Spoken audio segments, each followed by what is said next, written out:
Didi firmasının pançosu. Son yıllarda uzun yürüyüşler yapmaktan çok hoşlandığım için mümkün olduğunca sırt çantamı ve onun içindekileri küçültmeye çalışıyorum. Bu noktada taktik ürünler benim için çok faydalı. Çünkü aynı anda birden çok işe yarıyorlar ve iyi dizayn edildikleri, iyi tasarlandıkları için de birçok kullanım noktasında size kolaylık sağlıyorlar. İşte elimdeki de bunlardan bir tanesi. Söz konusu bu ürün aslında bir panço ve dolayısıyla da sizi yağmurdan korumak için tasarlanmış.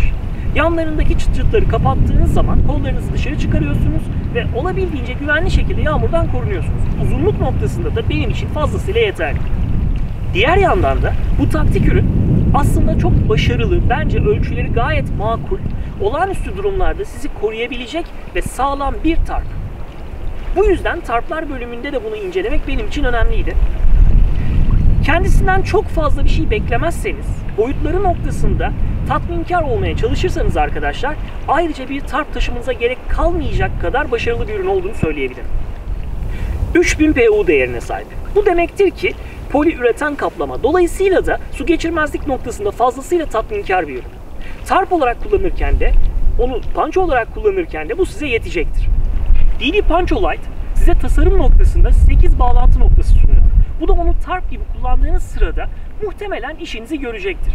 Sonuçta onun taktik bir ürün olduğunu ve aslında bir panço olduğunu düşünürseniz yeterli olduğunu söyleyebilirim. Bakalım bu taktik ürünün ağırlığı ne?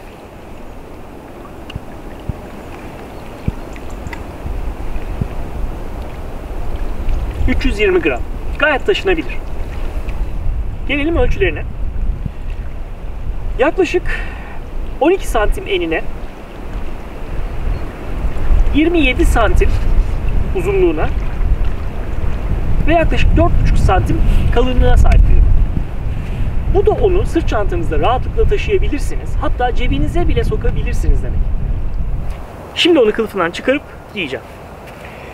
Bu kılıf noktasında söyleyeceğim şey, o taktik bir ürün olduğu için, yani ben onu birden çok işte kullanabildiğim için arkadaşlar, tek başına onu alıp kampa gitmişliğim var.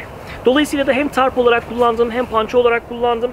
O sırada bu kılıfın güzel tarafı aslında pançonun dışında şeyleri de içine alabilecek kadar iyi. Mesela işte onu tarp olarak kullanmak istiyorsanız yanı sıra ihtiyacınız olan parakort ya da işte kullanıyorsanız kazıklarınız olacaktır. Onları bile içine alacak kadar başarılı bir kılıf.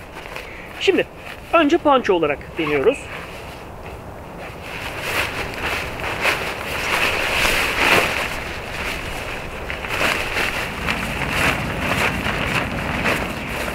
Ürünün büyüklüğü düşünüldüğü zaman mümkünse önce ön taraftan olabildiğince toplayın ve ondan sonra başınızı geçirin. Böylece daha rahat edeceksiniz.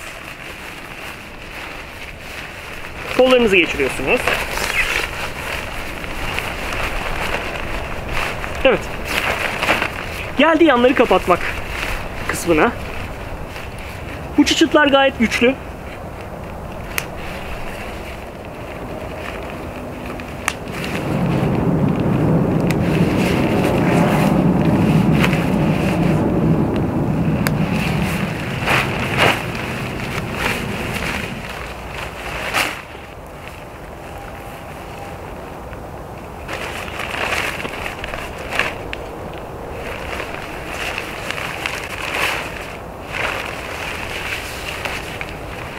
Bence gayet kullanışlı. Sadece şunu tavsiye edebilirim. Ben kendi adıma bunu bu şekilde kullanmıyorum. Normal bir şapka takıyorum. Böylece şu kısım önüme gelmiyor. Daha rahat ediyorum. Yanlardan su alması neredeyse imkansız. Boyu düşünüldüğü zaman sizi tamamıyla koruyabilecektir. Belki sadece kollarının biraz kısa olduğunu söyleyebilirim ama çok uzun olsaydı bu sefer de kullanımı zorlaşabilirdi. Ergonomik olmayabilirdi. Üstündeki detaylara bakılırsa, burada kafa kısmını istediğiniz kadar küçültüp büyütebileceğiniz bir sıkıştırma bulunuyor. Hemen burada bir cırt cırt var. Bunların hepsi güçlendirilmiş bu arada.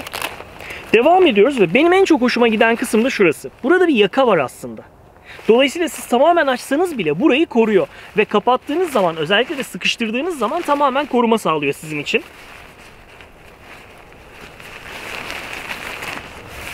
Tarp olarak kullanmanız için hazırlanmış kuş gözlerini görüyorsunuz. Biraz sonra onu germeye başladığımızda bunları kullanacağız. Şimdi onu tarp olarak germeye başlayacağım. Bunun için parakorta ve kazığa ihtiyacım olacak. Onu çıkarırken tavsiyem, çıt çıtlarını çok dikkatli açmanız. Çünkü çok güçlü çıtlar olduğu için zarar görmeleri olasılık. O yüzden mümkün olduğunca sağlam tutup ondan sonra açın. Eğer bu şekilde açmaya kalkarsanız zarar görme olasılığı var. Evet. Bu arada kol bölümünde birden çok çıt çıt var. Yani onu isterseniz sıkıştırabilirsiniz kollardan.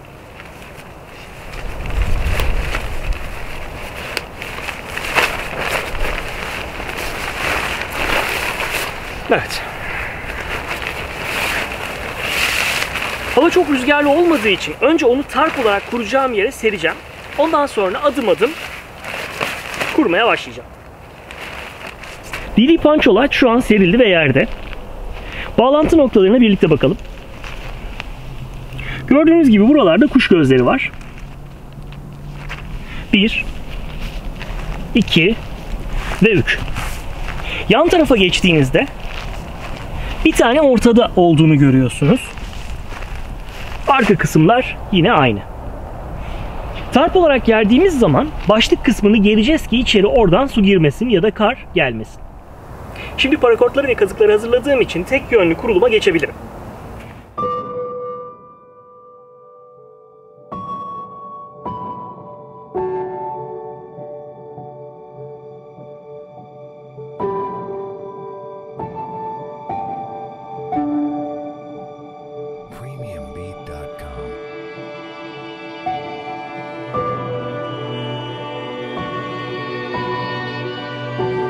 Evet. Şu an asgari anlamda sizi koruyabilecek, altında uyuyabileceğiniz, güneşin yönüne göre belirleyebileceğiniz ya da yağmurun yönüne göre belirleyebileceğiniz bir tarpınız var. Eğer memnun kalmazsanız bu açıdan rahatlatın. Daha aşağıya alın. Daha koruyucu olmasını istiyorsanız. Tekrar gelin. Aynı şeyi diğer taraftan yapın. Önce rahatlatacağız. Aşağı alacağız. Tekrar geleceğiz. Bu durumda daha alçak olan tarp üst kısmını arkaya doğru size daha çok alan sağlaması mümkün olacak.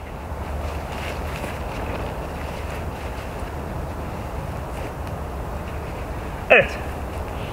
Boyunuza ya da sizin ihtiyacınız olan o anki hava koşullarına göre tarpınızın açısını ayarlayabilirsiniz. Altında da çok rahatlıkla yatabileceğinizi söyleyebilirim. Bu boyutlarda yani 2.45'lik bir tarp muhtemelen sizi ve en azından bir kısım ekipmanınızı yanınıza almanızı sağlayacaktır.